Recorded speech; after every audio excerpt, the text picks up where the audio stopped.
लिपि तीसरी बार खिड़की के पास आई, लेकिन रितेश ने उसकी तरफ देखा तक नहीं।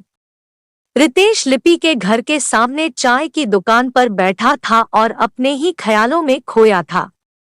रोहन ने कहा, रितेश देखो तो। लिपि कई बार खिड़की के पास आई और इंतजार करके चली गई। एक तुम हो कि नजर ही नहीं घुमा रहे हो। रितेश ने बेरुखी से रोहन को देखा, फिर सिर उठाकर लिपि पर एक नजर डाली तो लिपि की आंखों की चमक दोगुनी हो गई। उसके होठों पर एक हल्की सी मोहक मुस्कान तैर गई। फिर दोनों की आंखों ही आंखों में बातें हुई और लिपि के गालों पर लाली तैर गई। फिर वह नजरें झुकाकर खिड़की से हट गई। कुछ देर बाद लिपि की छोटी बहन शिल्पी चाय की दुकान पर आई और उसने रितेश के हाथों में अपना मोबाइल फोन थमा दिया। उसने यह भी कहा कि दीदी ने यह मैसेज भेजा है, उनका मोबाइल खराब है, इसी पर जवाब लिख दो। अब रितेश के हाथों में वही मैसेज जैसे फड़फड़ा रहा था। उसे पुरानी मुलाकातें याद आ रही थी। जब वह पहली बार लिपि से मिला था तो लिपि सिलाई सीखने जा रही थी। रितेश गली में सामने से आ रहा था।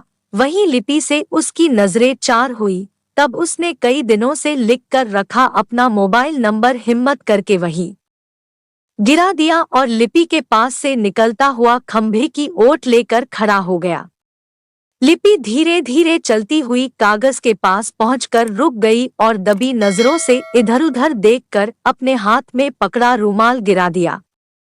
फिर उसने रूमाल उठाने के बहाने कागज, जिस पर मोबाइल नंबर लिखा था, उठा लिया और तेज कदमों से चलकर अपने सिलाई स्कूल की तरफ चली गई। रितेश ने चैन की सांस ली, सोचा कि यह तो अच्छा हुआ कि उस समय गली में कोई था नहीं। कुछ देर तक रितेश वहीं खड़ा रहा और अपनी घबराहट पर काबू पाने की कोशिश करता रहा। फिर चल पड़ा लिपि के सिलाई स्कूल की तरफ। लिपि के सिलाई स्कूल के सामने बैठकर समय गुजारने के लिए उसने पास के मूंगफली वाले से कई बार मूंगफली खरीदी। वह मूंगफली खाता रहा और सुनहरे सपनों में खोया रहा। कुछ देर बाद एक लड़की मूंगफली वाले के पास आई। मूंगफली लेकर जाते समय रितेश के पास रुकी, फिर बोली, यह चिट लिपि ने दी है। और चिट देने के बाद वह तेज कदमों से सिलाई स्कूल में घुस गई। तब रितेश की खुशी का ठिकाना न रहा। वह तुरंत वहां से उठा और तेज कदमों से चलकर पास के आजाद पार्क में पहुंचा। वहीं एक पेड़ के नीचे बैठकर उसने नंबर सेव किया और हेलो का मैसेज दिया। लिपि ने जवाब में मैसेज किया, मैं जब जब तुमको देखती हूँ मेरे मन के तार झंझना उठते हैं। आज तुम्हारा नंबर पाकर मैं खुशी से पागल हो गई। कल रविवार को मैं घर से सहेली के यहाँ जाने का बहाना बनाकर निकलूंगी और आजाद पार्क में तुमसे झूले के पास मिलूंगी। रितेश को लगा जैसे वक्त थम गया हो। उसके लिए दिन और रात भारी लग रहे थे। किसी तरह दिन रात बीते। दूसरे दिन वह लिपि से मिला। उसके बाद तो सिलसिला चल पड़ा। कभी सिनेमा घर में तो कभी कॉफी हाउस में उनकी शामें कटने लगी। एक रोज लिपि ने उसे अपनी एक सहेली के कमरे में बुलाया, जो एक घर की बरसाती में रहती थी। वह उन्हें कोल्ड ड्रिंक देकर चली गई। उसे अपने बॉयफ्रेंड से मिलने जाना था। लिपि ने उसे बाहों में जकड़ते हुए कहा, रितेश, मैं तुमसे बेहद प्यार करती हूँ।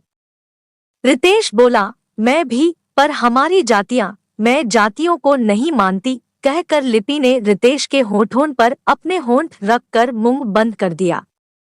धीरे धीरे दोनों ने सारी सीमाएं पार कर ली।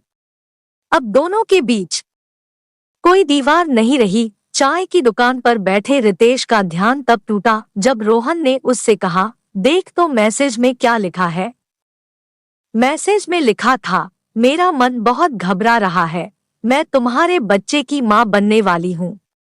तुम आज ही मेरे पिताजी से मिलना और हमारी शादी के बारे में जरूर बातचीत करना। पिताजी शाम को 5 बजे दफ्तर से घर चले आते हैं, जरूर आना। मैं इंतजार करूंगी। रितेश ने मोबाइल फोन छोटी बहन शिल्पी को वापस करते हुए कहा, कह देना कि मेरी भी तबीयत ठीक नहीं है। मैं गांव जा रहा हूँ, मैं आकर बताता हूँ। गांव का पता भी किसी को नहीं बताना। फिर रितेश तेज कदमों से बस अड्डे की ओर चल पड़ा। रितेश जानता था कि वह लिपि के घर जाएगा तो उसकी और लिपि दोनों की हत्या हो जाएगी। लिपि के पिता लोकल पार्टी के नेता थे और आए दिन मंदिरों के आगे कीर्तन गाते नजर आते थे। उन्होंने कुछ लठैत भी पाले हुए थे। अब लिपि का बच्चा गिरवा दिया जाएगा, लेकिन दोनों की जान तो बच जाएगी। वह समझ गया था कि उनका प्यार तो उस रेल की पटरी की तरह है जिस पर कोई ट्रेन नहीं चलती। उसकी पटरियों पर चलकर इश्क कर सकते हैं पर कहीं पहुंच नहीं सकते।